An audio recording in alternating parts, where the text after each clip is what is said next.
हमने देखा हुआ था कि सातवाहनाज और कुशनाजी जो थे वो दो मेजर पॉलिटिकल पावर्स थे मौर्यन एम्पायर के बाद में, ठीक है, डिक्लाइन ऑफ मौर्यन एम्पायर के बाद में यही दो थे जो हमारे इम्पोर्टेंट और पावरफुल पॉलिटिकल एम्पायर्स थे।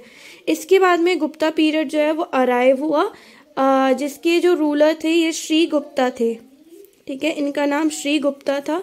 इन्होंने अराउंड 240 से 280 सीई तक रूल किया, ठीक है। बट ये बेसिकली जाना जाने लगा चंद्रगुप्ता वन के बाद में। चंद्रगुप्ता वन इनके सन थे, ठीक है। इनकी वजह से जो ये गुप्ता एम्पायर था वो बहुत ज़्यादा लार्ज एरिया में जो है वो फैल गया, या इनकी वजह से इसका जो है प्रोमिनेंस जो है वो लोगों में फैल गया, ठीक है। इन्होंने भी अराउंड बहुत सारे टेरिटरीज में जो है वो अपना एम्पायर जो है वो एक्सपेंड किया हुआ था। इन्होंने एक क्या बोलते हैं लिच्छावी प्रिंसेस से, या लिच्छावी ट्राइब की जो प्रिंसेस है उनसे मैरी किया हुआ, लाइक उनसे शादी किया हुआ था। और जो लिच्छावी प्रिंसेस, जैसे कि हमने पीछे भी देखा हुआ था एक ट्राइब में, उन्होंने भी लिच्छावी प्रिंसेस से शादी की हुई थी। तो यहाँ पे भी चंद्रगुप्ता वन ने जो है लिच्छावी प्रिंसेस से शादी की हुई थी। और कुछ एम्परर्स जो थे, कुछ जैसे कि किंगडम्स वगैरह थे उन पे रूल किया, और बाकी कुछ से फ्रेंडली रिलेशंस मेंटेन करके रखते थे। इनके बाद इनके ही सन आते हैं समुद्रगुप्त वन। मेन जो था रूल समुद्रगुप्ता वन का ही था। समुद्रगुप्ता वन का टाइम पीरियड बहुत ही अच्छा था, ठीक है। इनका time period around 335 to 376 CE था, और चंद्रगुप्ता वन का टाइम पीरियड अराउंड 320 सीई से समथिंग 350 सीई तक था, सॉरी 335 सीई तक, 35 से तो ये थे, तो 335 सीई तक था। चंद्रगुप्ता वन के बाद इनको ही सक्सीड किया इनके ही सन ने, समुद्रगुप्ता वन ने, अराउंड 335 सीई में। समुद्रगुप्ता का रूल हम नेक्स्ट वीडियो में पढ़ेंगे, ओके। बेसिकली दोस्तों हम देखेंगे समुद्रगुप्ता के बारे में, ठीक है। इनका टाइम पीरियड था अराउंड 335 सीई से लेकर के 376 सीई तक। बेस्ट टाइम पीरियड जो था गुप्ता पीरियड में ये इनका ही था, ठीक है। ये one of the ablest king जो थे वो उस टाइम पे माने जाते थे, ठीक है। इन्होंने चंद्रगुप्ता वन को ही सक्सीड कर करके थ्रोन को पाया हुआ था, ठीक है। बेसिकली क्या हुआ था, इन्होंने बहुत सारी टेरिटरीज जो हैं उन पे रूल किया हुआ था। अराउंड 20 टेरिटरीज जो है वो इन्होंने विन किए हुए थे। 20 किंगडम्स जो है इन्होंने फतेह की हुई थी, लाइक जीते हुए थे। और इन्होंने अपनी किंगडम को, अपनी टेरिटरी को दो पार्ट में डिवाइड किया होता, ठीक है। फर्स्टली तो वो जो इनके डायरेक्ट कंट्रोल में था समुद्रगुप्ता के, एंड सेकंड वो टेरिटरीज थी जो इनके इनडायरेक्ट कंट्रोल में था, लाइक डायरेक्ट कंट्रोल में नहीं था।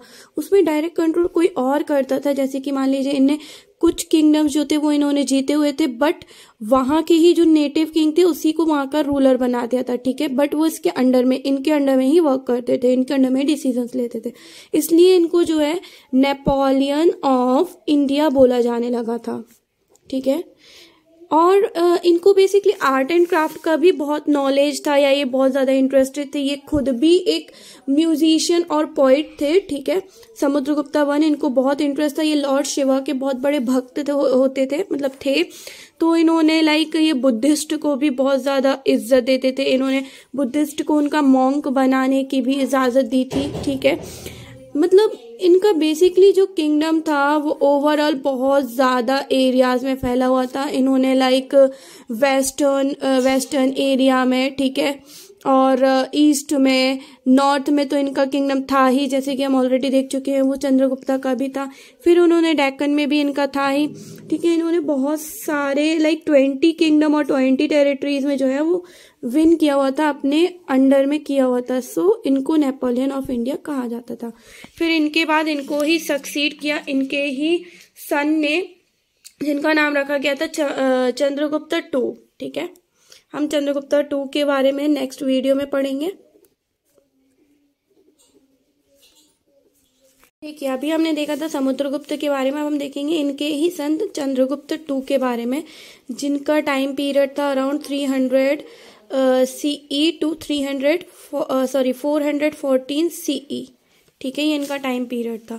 बेसिकली इन्होंने भी लाइक अपने फादर की तरह ही उनके फादर का ही थ्रोन जो है वो सक्सीड किया हुआ था, लाइक उस पे ही इनको ही राजा बनाया गया था। ठीक है, इनको जो है टाइटल मिला था विक्रमादित्य का।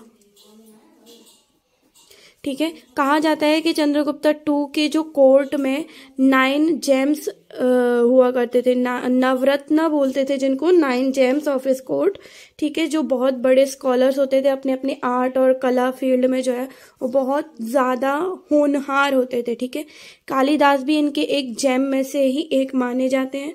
ठीक है, इन्होंने भी बहुत ज़्यादा एरियाज में जो है वो कवर अप किया हुआ था। इन्होंने आर्ट को भी बहुत ज़्यादा फ्लरिश किया हुआ था। ठीक है, इन्होंने ट्रेड रिलेशंस भी बहुत ज़्यादा मेंटेन करके रखे हुए थे।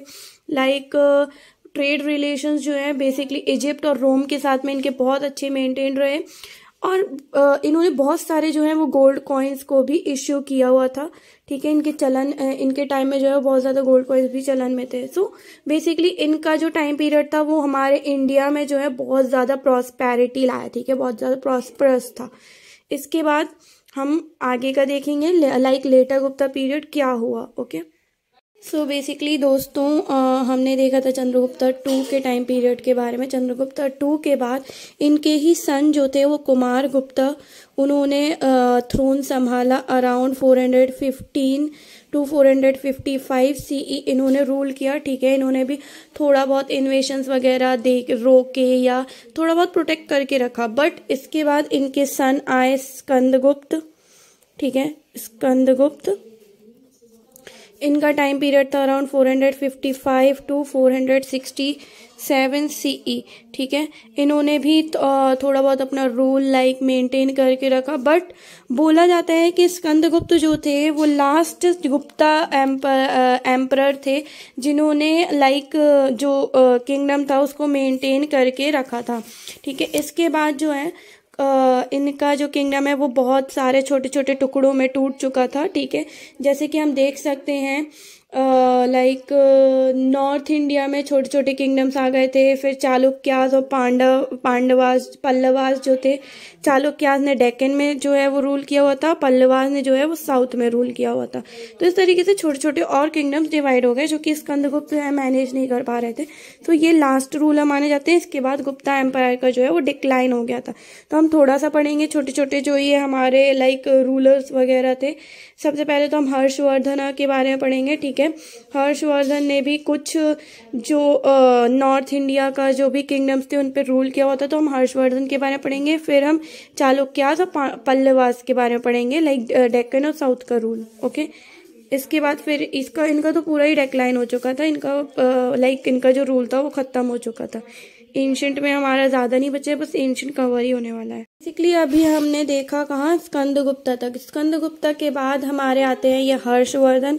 हर्षवर्धन ने जो है वो कुछ नॉर्थ इंडिया का पार्ट जो है वो रूल करके रखा हुआ था। इनका टाइम पीरियड भी बहुत अच्छा था, लाइक मिलिट्री कैंपेन्स वगैरह इन्होंने अरेंज करके रखे थे। इनका टाइम पीरियड अराउंड हमारा चला 607 से 647 सीई तक। ठीक है, इनका टाइम पीरियड चला। इन्होंने नॉर्थ इंडिया वगैरह में कैप्चर करके रखा होता। फिर इनके बाद आए चालुक्यास।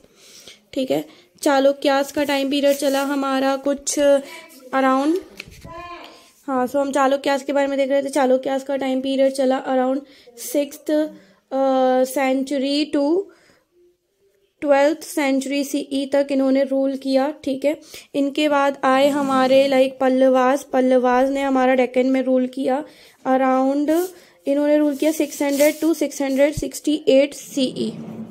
ठीक है, इसके बाद जो है इनका टाइम पीरियड बिल्कुल ही लाइक खत्म हो चुका था। जो है जो हमारा इंडिया था वो बहुत सारे छोटे किंगडम्स में बट चुका था। तो यहाँ से जो है चोलास वगैरह आए, राष्ट्रकूटास आए, बट ये पूरा सिस्टम जो है कोलैप्स हो चुका था। इंडिया का जो यूनिटी था वो पूरा कोलैप्स हो चुका था। सो किसी के रूल में अब नहीं आता था। लाइक एक टाइम पीरियड हमारा चला मौर्यन का, फिर उसके बाद कुछ किंगडम्स और आए, फिर गुप्तास का टाइम पीरियड चला। इसके बाद कुछ ज़्यादा नहीं चला, यहाँ से कोलैप्स हो चुके थे ये किंगडम्स। एंशिएंट इंडिया की जो हिस्ट्री है यहाँ पे ही खत्म हो जाती है आई थिंक।